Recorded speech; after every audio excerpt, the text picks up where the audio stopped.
নমস্কার শ্রোতা বন্ধুরা, সকলকে পরমাত্মার সন্ধানে চ্যানেলে স্বাগত।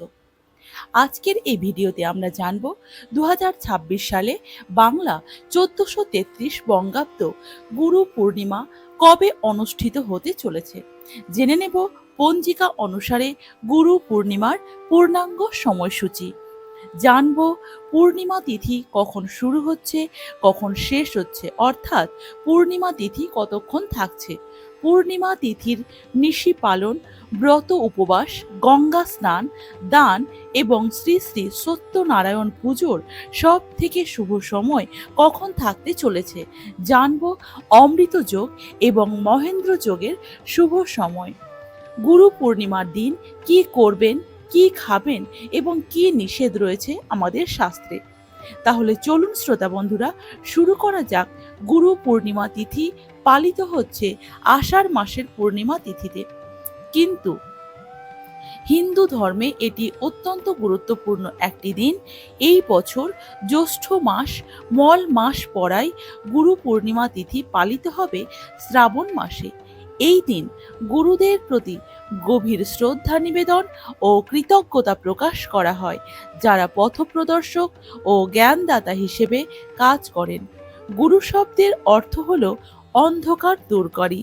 গু, যার অর্থ অন্ধকার ও অজ্ঞতা, এবং রু শব্দের অর্থ হলো দূর করা। গুরু পূর্ণিমায় অজ্ঞতা দূর করা ও জ্ঞানার্জনের পথ আলোকিত করার ক্ষেত্রে গুরুর ভূমিকাকে তুলে ধরে। একটি বিশ্বাস অনুসারে ভগবান শিব এই দিনে সাধারণ মানুষের সাথে তার জ্ঞান ভাগ করে নিয়েছিলেন, যা তাকে প্রথম শিক্ষক হিসেবে পরিচিতি দেয়। অন্য একটি কাহিনীতে বেদ ব্যাসের জন্মের কথা বলা রয়েছে, যিনি গুরু পূর্ণিমার দিনে তার 4 জন শিষ্যের সঙ্গে বেদের শিক্ষা ভাগ করে নিয়েছিলেন। বৌদ্ধ ধর্ম মতে বলা হয়, বুদ্ধদেব এই দিনে সারনাথে তার অনুগামীদের প্রথম ধর্ম উপদেশ দিয়েছিলেন।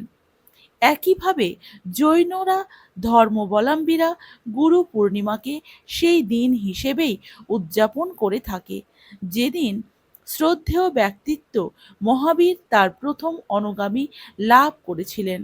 গুরু পূর্ণিমার দিনে গুরু শিক্ষকদের শ্রদ্ধা জানান। এই দিনে সাত্ত্বিক খাবার খান, আমিষ এবং নেশা জাতীয় দ্রব্য এড়িয়ে চলুন। এই পবিত্র দিনে গুরু পুজো করা, ধ্যান ও দান করা অত্যন্ত শুভ। শ্রোতা বন্ধুরা, এবার জেনে নেব কি কি করবেন এই দিনে। সকালে ঘুম থেকে উঠে স্নান সেরে পরিষ্কার পোশাক পরিধান করে নিজের গুরু বা শিক্ষকদের প্রণাম করুন এবং উপহার বা ফল দিয়ে শ্রদ্ধা জানান। গুরু উপস্থিত না থাকলে মনে মনে তাকে স্মরণ করুন। তবে এই দিনে আপনারা পিতা মাতাকেও প্রথমে প্রণাম করতে পারেন, কারণ পিতা মাতাই হচ্ছে প্রথম গুরু। দিনটি আত্মচিন্তা ও আধ্যাত্মিক চর্চার জন্য শ্রেষ্ঠ। এই সময় ধর্মীয় গ্রন্থ পাঠ, জপ, তপ, ধ্যান করুন। নিজের সাধ্যমতো দরিদ্র বা অভাবী লোকজনদের মধ্যে অন্ন, বস্ত্র এবং বই দান করুন। গুরু পূর্ণিমার দিন সম্পূর্ণ বিশুদ্ধ ও নিরামিষ বা সাত্ত্বিক আহার খাবেন। পায়েস, লুচি, আলুর দম বা মিষ্টির মতো সুস্বাদু নিরামিষ খাবার তৈরি করে ঈশ্বর বা গুরুদেবকে বা গুরুকে নিবেদন করুন। এই দিনে ব্রত রাখলে ফল, দুধ, দই, মাখন বা ফল জাতীয় খাবার খেতে পারেন। শ্রোতা বন্ধুরা, এবার জেনে নেব এই দিন শাস্ত্র অনুসারে কি নিষেধ রয়েছে। এই দিন ভুল করেও আমিষ খাবার যেমন মাছ, মাংস, ডিম, রসুন, পেঁয়াজ যুক্ত ভারী খাবার খাবেন না, কিংবা কোনো প্রকার অ্যালকোহল বা নেশাজাতীয় খাবার গ্রহণ করবেন না। গুরু, শিক্ষক বা বয়োজ্যেষ্ঠদের কাউকে এই দিন কোনো রকম কোনো কটু কথা বলবেন না এবং তাদের অপমান করবেন না। এই দিন মনে মনে রাগ, অহংকার, খারাপ চিন্তা রাখবেন না এবং ঝগড়া বিবাদ থেকে দূরে থাকুন। চলুন প্রিয় শ্রোতা বন্ধুরা, এবার জানব সব থেকে গুরুত্বপূর্ণ বিষয়, পঞ্জিকা অনুসারে গুরু পূর্ণিমার পূর্ণাঙ্গ সময়সূচি।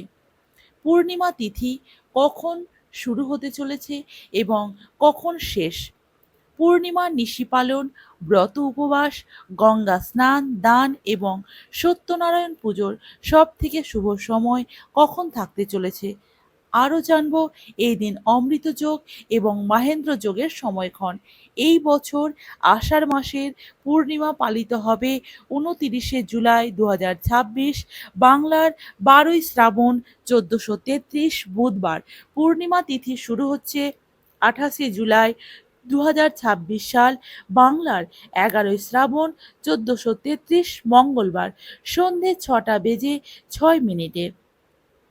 এই একই দিনে থাকবে গুরু পূর্ণিমা বা শ্রাবণী পূর্ণিমার নিশি পালন।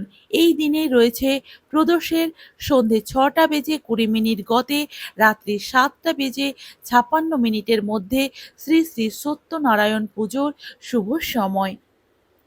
এই সময় সত্যনারায়ণ সিন্নি দিতে চাইলেও আপনারা দিতে পারেন। এই সময় পুজো করা খুব শুভ। শ্রাবণী পূর্ণিমা সমাপ্ত হবে 29শে জুলাই 2026, বাংলার 12ই শ্রাবণ 1433 বুধবার রাত্রি 7:40। এই দিন গঙ্গা স্নান এবং দানের সব থেকে শুভ সময় হচ্ছে 29শে জুলাই 2026, বাংলার 12ই শ্রাবণ 1433 বুধবার সকাল 7টা থেকে রাত্রি 7:40 পর্যন্ত। গঙ্গা স্নান এবং দান অনোধ্যায় এই দিন রাত্রি 7:40 মধ্যে।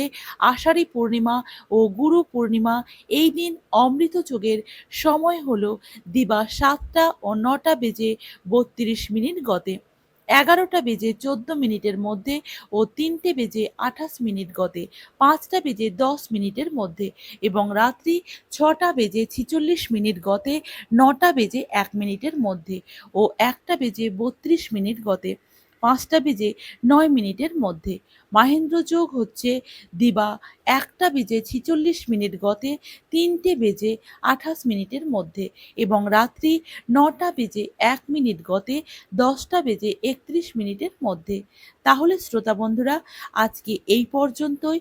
ভালো লাগলে অবশ্যই একটা লাইক করে দেবেন এবং প্রয়োজনীয় বলে মনে হলে নিজেদের ফ্রেন্ডস ফ্যামিলির সাথে শেয়ার করার অনুরোধ রইল আপনাদের সকলের কাছে। আবার দেখা হচ্ছে আগামী কোনো একটি ভিডিওতে।